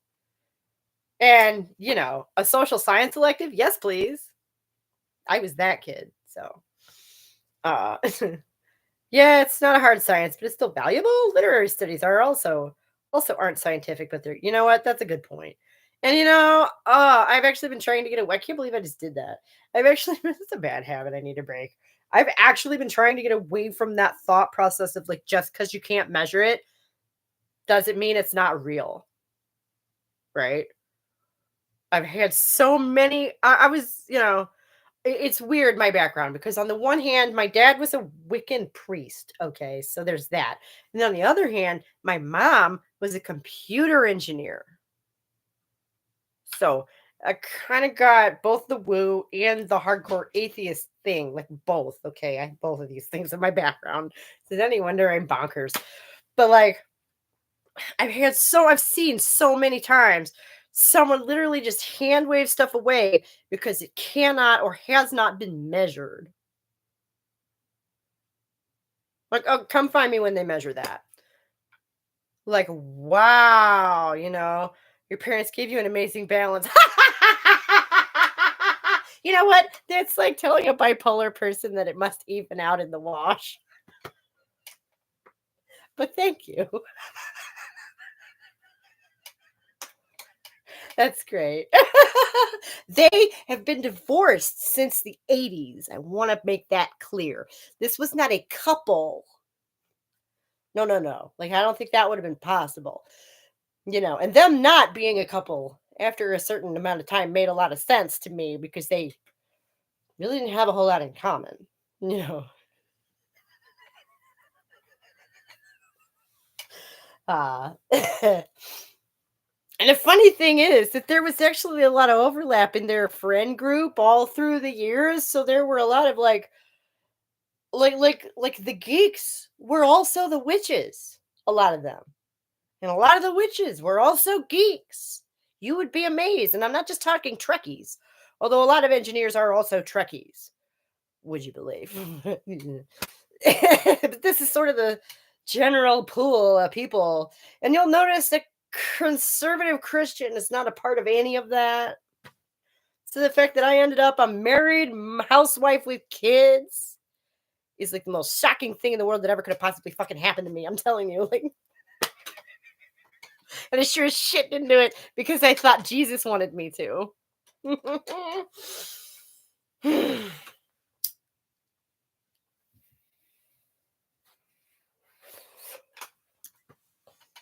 But so I've actually kind of had to come to that question of like, so why and how did I find myself here? You know, 18-year-old me weeps sometimes to think how she failed to make it as a rock star. But I feel like personal failure is not why, not really. Um, because I mean, my goals were unrealistic. Okay. So the fact that I ended up not achieving those, from my, full mature self, like I'm okay with that. I understand how and why that is. And I learned a shit ton. You're a rock star in my books. Aw, thank you, baby. It's one of my favorite memes. I'm still a rock star. I whispered to myself as I took my vitamin and went to bed at 10 o'clock or something like that. Like,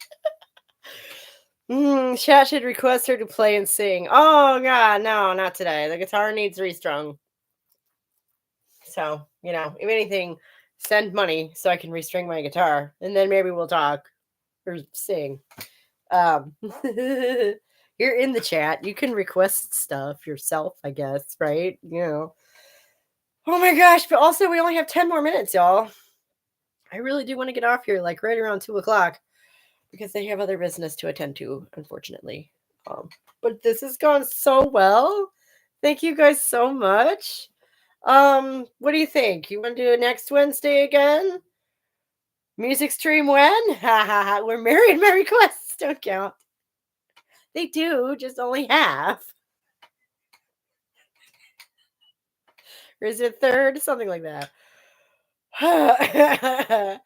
um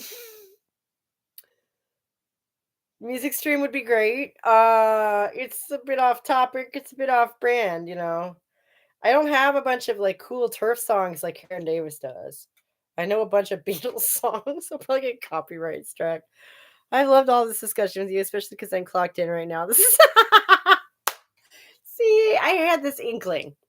Last couple of weeks when we've done it, it's been really low turnout. And I'm like, like some of my regular, like you guys, people who I know would probably like to be there. Just don't come. And I'm like, Meanwhile, I'm pushing off my kid who like wants to do something with me because it's a Saturday afternoon. And I'm like, I wonder if that has any. I wonder if these two things are connected. I wonder if this has anything to do with the fact that people aren't coming because it's the weekend and like everybody's free to go do stuff. So I thought we tried midweek to see how that went. It's gone really well. Thank you all so much. Yep, I have a family time on Saturday. See, right. So I'm not the only one who, you know, has shit to do on the weekends, and then I can have my weekends back, and then we can do this during the weekend. There's nobody home. So, I don't have to push them off, and then we don't get interrupted. It's great. Thanks for entertaining me through my domestications. I can't make the Saturday lives. Yeah, see, okay. Maybe this will work better. It seemed counterintuitive to me, but we can do Wednesdays instead. That's no problem at all. I can just kind of take my whole schedule and slide it forward. See, and this week I took advantage of the fact that I didn't do anything on Friday. So Friday I was like doing the part of the video process that I would normally be doing on like a Monday or a Tuesday because I kind of gave myself a couple of days off to be sick and whatever. And so then when I came back to it, it was like I started my week at the end, but I was at the beginning. Anyway, so this just sort of lined up naturally, actually. And yeah, if it works that way for everybody else, then great. Cool. We can do Wednesday again next week. And just have that be our new regular thing. And thanks for hanging out with me. This has been really fun. And as a special request, I usually don't say this shit because I hate it when other people say this shit, but like share the videos around. Maybe that would be super. Last week it was so disheartening because they just to have them be able to just cut me off at the knee like that. And my husband's response was, "Well, you should do other social media too." I'm like, "Yes, that is a very practical solution and would probably help." When though? So I like Wednesdays. I get to watch you and work, and we get to hang out Saturday. Right. See, if it's a win all around, then fantastic. Works for me. Catch you next week. Was a good chat. Awesome sauce. And normally I'd blow people kisses right now, but like, oh no, having to watch Vera like 20 fucking times yesterday kind of ruined that for me. Yeah, wishing everybody else a safe and happy rest of their day and rest of their week. And I guess I'll see y'all again next Wednesday. Next Wednesday, everybody will be home because Christmas vacation is coming, but y'all know that's not going to stop me. I actually already have a couple other things in the works. Like I say, I got another pile of witch bullshit to deal with, plus some stuff about, I think it was gender roles and, political tribalism. So, the usual. We got 5 minutes. That was a good place to end, but we have 5 minutes. So, I guess we're hanging out for 5 more minutes because, I mean, we're going to draw a line. We might as well stick to it. Let's see. I made progress on the book this week. Like real good, solid plotting progress. Yeah. So that's coming along. Don't ever think I forgot about that for a second. It's I don't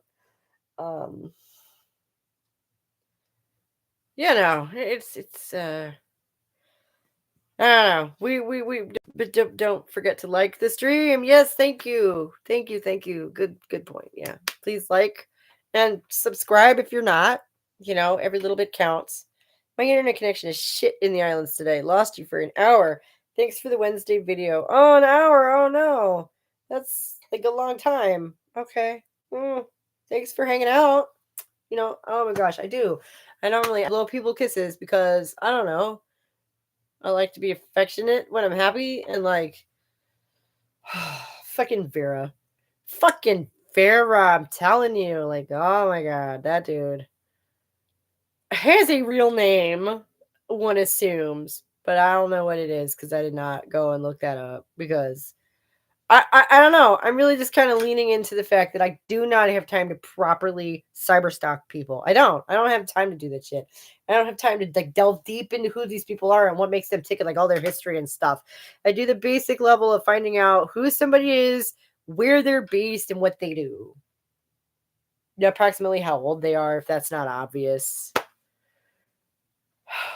Although I will say, and I want to say this again because this is something that everyone should know. Brett Cooper, that girl, that Daily Wire girl who looks like the younger girl version of Ben Shapiro. Brett Cooper was born the day after September 11th. And if that doesn't just illustrate everything that's going on in the world right now in a fucking nutshell, I don't know what does. I think that is mwah, beautiful. Everyone should know that. Brett Cooper was born the day after September 11th. I don't know why that just makes me laugh so hard.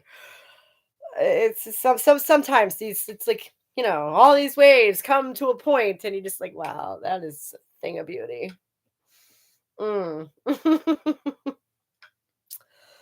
And we're down to 2 minutes. Oh my gosh. What do I say for 2 minutes? Like, this is so difficult to cut these off punctually. It's wild that she's literally just an actress hired by the Daily Wire. She would never have been a political commentator in the wild.